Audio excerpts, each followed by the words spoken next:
आकारकान्तिजितवारितदारितारे श्रीकान्तकान्तमुखपङ्कजचक्रपाणे आकांक्षितप्रद सदा शरणागतानां श्रीवातमन्दिरपते तव सुप्रभातम्।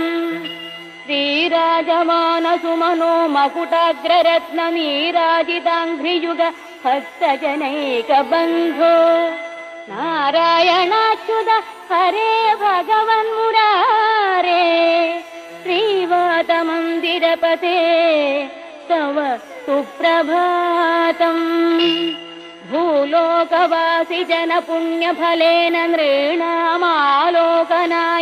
गुरुवायुपुरेऽभिरामे त्रैलोक्यनायक विभो त्वमिह विरासिः श्रीवातमन्दिरपते।